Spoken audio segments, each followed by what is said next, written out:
ప్రియులారా, ప్రార్థన చేసుకుందాం.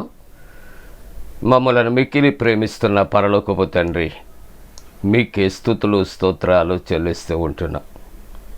ప్రతి ఉదయకాలపు ఆరాధనలో నాయన పాల్గొంటూ నీ యొక్క వాక్యాన్ని ధ్యానం చేస్తున్నటువంటి ప్రతి కుటుంబాన్ని, ప్రతి విశ్వాసిని కూడా దీవించి ఆశీర్వదించి నాయన మమ్మలను నీ రక్షణలో కొనసాగటానికి కృప చేయమని యేసు ప్రభు వారి పరిశుద్ధ నామమున వేడుకొనుచున్నాము తండ్రి.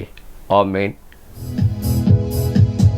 అన్ని నామముల కన్నా పై నామము యేసుని నామము. ఎన్ని తరములకైనా ఘనపరచదగినది క్రీస్తు నామము. అన్ని నామముల కన్నా పై నామము యేసుని నామము. ఎన్ని తరములకైనా ఘనపరచదగినది క్రీస్తు నామము. యేసు నామము జయం జయము, సాతాను శక్తులు లయం లయము. యేసు నామము జయం జయము, సాతాను శక్తులు లయం లయము. హల్లెలూయా హోసన్నా హల్లెలూయా హల్లెలూయా ఆమేన్. హల్లెలూయా హోసన్నా హల్లెలూయా హల్లెలూయా ఆమేన్. అన్ని నామముల కన్నా పై నామము యేసుని నామము. ఎన్ని తరములకైనా ఘనపరచదగినది క్రీస్తు నామము. పాపముల నుండి విడిపించును యేసుని నామము. పాపముల నుండి విడిపించును యేసుని నామము. నిత్య నరకాగ్నిలో నుండి రక్షించును క్రీస్తేసుని నామము. నిత్య నరకాగ్నిలో నుండి రక్షించును క్రీస్తేసుని నామము. యేసు నామము జయం జయము, సాతాను శక్తులు లయం లయము. యేసు నామము జయం జయము, సాతాను శక్తులు లయం లయము. హల్లెలూయా హోసన్నా హల్లెలూయా హల్లెలూయా ఆమేన్. హల్లెలూయా హోసన్నా హల్లెలూయా హల్లెలూయా ఆమేన్. అన్ని నామముల కన్నా పై నామము యేసుని నామము. ఎన్ని తరములకైనా ఘనపరచదగినది క్రీస్తు నామము. శరీర వ్యాధులన్నీ బాగు చేయును నజరేయుడైన యేసు నామము. శరీర వ్యాధులన్నీ బాగు చేయును నజరేయుడైన యేసు నామము. సమస్త బాధలను తొలగించును అభిషక్తుడగు క్రీస్తు నామము. సమస్త బాధలను తొలగించును అభిషక్తుడగు క్రీస్తు నామము. యేసు నామము జయం జయము, సాతాను శక్తులు లయం లయము. యేసు నామము జయం జయము, సాతాను శక్తులు లయం లయము. హల్లెలూయా హోసన్నా హల్లెలూయా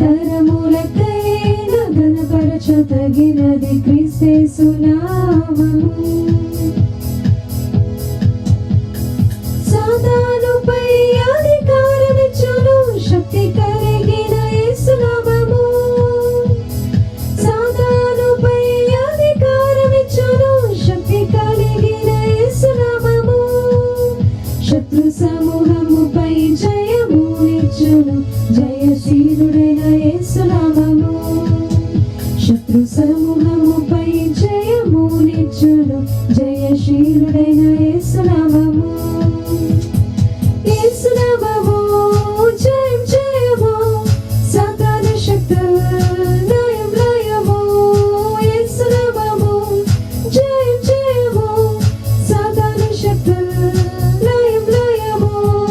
హల్లెలూయా హోసన్నా హల్లెలూయా హల్లెలూయా ఆమేన్. హల్లెలూయా హోసన్నా హల్లెలూయా హల్లెలూయా ఆమేన్. అన్ని నామముల కన్నా పైనామము యేసుని నామము, ఎన్ని తరములకైనా ఘనపరచదగినది క్రీస్తు నామము. లారా, ప్రభు పెరట శుభాలు. జన్మదినాలు, వివాహ దినాలు జరుపుకుంటున్న కుటుంబాలకు యేసుక్రీస్తు ప్రభు పరిశుద్ధ నామమున మరి యొక్క శుభాకాంక్షలు తెలియజేస్తున్నా. మీ కొరకు ప్రార్థన చేస్తా ఉన్నా. మంచిదండి, మీరంతా క్షేమంగా ఉన్నారు కదా, ఆరోగ్యంగా ఉన్నారా? దేవునికి వందనాలు చెల్లిందాం. ఈ ప్రాతకాల ఆరాధనలో దైవ వాక్యాన్ని కలిసి చదువుకుందాం. పరిశుద్ధ గ్రంథాన్ని అందరము తెరచి యెషయా గ్రంథము 26వ అధ్యాయము 4వ వచనాన్ని మరలా చదువుకుందాం. 26వ అధ్యాయం 4వ వచనాన్ని చదువుకుందాం. యెహోవాయే నిత్యాశ్రయ దుర్గం, యుగ యుగములు యెహోవాను నమ్ముకొనుడి. ఈ రెండవ మాట చెప్పుకుందాం. యుగ యుగములు దేవుని నమ్ముకొనుడి. ప్రియ దేవుని బిడలారా, నిన్నటి దినాన్న మన యొక్క వాక్య ధ్యానంలో నిత్య ఆశ్రయ దుర్గము, అటువంటి దేవుని ఈవేళ వాక్య ధ్యానములో మనకు అంశము ఆయనను నమ్ముకొనుట, దేవునిని నమ్ముకొనుట. దేవునిని ఎందుకు నమ్ముకోవాలి అని మనం ఒక ప్రశ్న వేసుకుందాం ప్రియులారా. దేవుని యొక్క వాక్యములో మనం చూస్తూ ఉన్నాం, దేవుడు నమ్మదగిన దేవుడు. యెహోవా యందలి భయభక్తులు గలవానికి, యెహోవా యందలి భయభక్తులు కలవానికి ఏ మేలు కొదవలేదు. కాబట్టి దేవుని యొక్క వాక్యము అంటూ ఉన్నది ఆయన ఆశ్రయ దుర్గముగా ఉన్నాడు. ఆపత్కాలములో నమ్మదగిన సహాయకుడు. కాబట్టి ఆయనను మనము నమ్మవలసినటువంటి బాధ్యత మన మీద ఉంది. కానీ అన్ఫార్చునేట్గా, అంటే దురదృష్టవశాత్తు మనం ఏం చేస్తామంటే నమ్మదగినటువంటి వారిని నమ్మం. మరి ఎవరిని నమ్ముతాం? మనల్ని ఎవరైతే మోసపుచ్చుతారో వాళ్ళని మనం నమ్మటానికి ప్రయత్నం చేస్తూ ఉంటాం. కాబట్టి నమ్మదగిన వారు లోకములో ఉంటారు, నమ్మదగనటువంటి వారు లోకములో ఉంటారు. మరి ఎలాగూ తెలుస్తుంది అంటే మన వివేచన, వారి కార్యాలను బట్టి వాళ్ళని నమ్మాలా నమ్మకూడదా అనే ఆ యొక్క ఫలితాలు దాని మీదే ఆధారపడి ఉంటాయి. దేవుడు మనకు జ్ఞాన వివేకము కలిగిన ఆత్మను మనకిచ్చాడు. కానీ మనం ఏం చేస్తామంటే వాళ్ళు చేస్తున్న కార్యాలు అన్నీ మనకు తెలుసు, అయినప్పటికీ కూడా అన్నట మనం ఏం చేస్తామంటే అటువంటి వారిని నమ్ముతాం. కానీ దేవుని వాక్యం ఈ ఉదయకాలం మనల్ని హెచ్చరిక చేస్తూ ఉంది. నీవు యెహోవాను నమ్ముకో. యెహోవాను నీవు నమ్ముకుంటే నీవు ధన్యుడవు. దైవవాక్యం అంటుంది, యెహోవా తమకు దేవుడు కాగలిగిన జనులు ధన్యులు అని దేవుని యొక్క వాక్యము సెలవిస్తూ ఉన్నట్లుగా మనం చూస్తూ ఉన్నాం. అందుకనే ఇక్కడ ఆదికాండములో 15వ అధ్యాయములో 6వ వచనములో ఇక్కడ ఒక మాట, యెహోవా ఏం చేశాడట? అది యెహోవాను అతడు నమ్మాడు. అతడు యెహోవాను అంటే అబ్రహాము దేవుని నమ్మాడు. దేవుని నమ్ముట వలన మనకి ఏం కలుగుతుంది అంటే యెహోవాను నమ్ముట వలన అది నీతిగా ఎంచబడాను అని దేవుని యొక్క వాక్యము ప్రియుల. కానీ మనం అనుకుంటాం అన్నీ తెలుసు, నాకు ఎవరో చెప్పక్కర్లేదు అని అనుకున్న వ్యక్తులు అనేక మంది ఒక్కొక్కసారి రాంగ్ డైరెక్షన్లో పడిపోయే ప్రజానీకాలు మనం చూస్తూ ఉంటాం. దైవ గ్రంథంలో కూడా అటువంటి వ్యక్తులు చాలామంది మనకు కనిపిస్తూ ఉంటారు ప్రియులారా. కాబట్టి నీవు ఇక లోకం వైపు చూడొద్దు, మనుష్యుల వైపు చూడొద్దు. మనం ప్రార్థన చేస్తూ ఉన్నాం కదా, మనం బోధిస్తూ ఉన్నాం కదా, అనేకమైనటువంటి సంగతులు మనం ఆధ్యాత్మికంగా వాక్య భాగంలో వింటూ ఉంటాము కదా. కాబట్టి ఎవరు ఏది నిజము, అందుకని సృష్టి ఆరంభంలో తండ్రి అయిన యెహోవా దేవుడు ఎంతో ప్రేమతో ఆదాము హవ్వలకు ఈ పండు తింటే చనిపోతారని చాలా సూటిగా చెప్పాడు. కానీ ఇక్కడ ఆ యొక్క ఆదాము హవ్వలకు ఆ మాట చాలా బాధ కలిగించి ఉంటుంది. ఏంటా ఇవి, దీన్ని తినొద్దు అంటారు. అపవాది వచ్చింది, డైవర్ట్ చేస్తూ ఉన్నది, చక్కగా తీపి తీపి కబుర్లు చెప్పింది. అది వాళ్ళకి ఇంపుగా ఉంది కాబట్టి తిన్నారు. దాని ఫలితం మరణానికి కొని తెచ్చుకున్నాం. కాబట్టి అపవాది యొక్క మాటలు అవి చాలా తీపిగా ఉంటాయి, కానీ సత్యముతో యథార్థముతో కూడిన మాటలు చేదుగా ఉంటూ ఉంటాయి. కాబట్టి ఎవరి మాటలు నమ్మాలి అంటే లోకము, లోకస్తులు కాదు. మరి ఎవరు? దేవుని యొక్క మాటలు నమ్మవలసినటువంటి అవసరత. అందుకే 40వ సంకీర్తన 4వ వచనములో మనం చూస్తూ ఉన్నప్పుడు యెహోవాను నమ్ముకున్నవాడు ధన్యుడు అని దేవుని యొక్క వాక్యం సూటిగా మాట్లాడుతుంది. యెహోవాను నమ్ముకున్నవాడు ధన్యుడు అని దేవుని యొక్క వాక్యము మాట్లాడుతుంది. 37వ సంకీర్తన 5వ వచనములో యెహోవాను నమ్ముకునము, ఆయన నీ కార్యములు నెరవేర్చను. ఎందుకు? నీ కార్యములు, నా కార్యములు నెరవేర్చబడాలి అంటే ఆయనను మాత్రమే నమ్ముకొనవలసినటువంటి అవసరత ఉంటుంది. అందుకే దేవుని వాక్యం అంటుంది, నమ్ముట నీ వలనైతే నమ్మువానికి సమస్తము, చెప్పండి, వెరీ గుడ్, సాధ్యం. నమ్ముట నీ వలనైతే నమ్మువానికి సమస్తమును సాధ్యము అని దేవుని యొక్క వాక్యము ఇక్కడ సెలవిస్తుంది. అందుకని మత్తయి సువార్త 9వ అధ్యాయం 28వ వచనంలో యేసుప్రభు అంటాడు, నేను ఇది చేయగలనని నీవు నమ్ముచున్నావా? నేను స్వస్థపరచగలిగినని నీవు నమ్ముచున్నావా? అవును ప్రభువా అని జవాబు కనిపిస్తూ ఉన్నది. కాబట్టి మొట్టమొదటిగా దేవుని యందు నమ్మిక మనం కలిగి మనం ఉండాలి.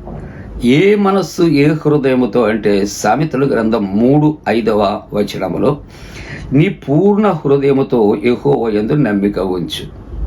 పూర్ణ హృదయముతో, సంపూర్ణమైన, without any doubt, without any సస్పెక్షన్ మనము దేవుని యందు నమ్మిక మనం ఉంచుదాం.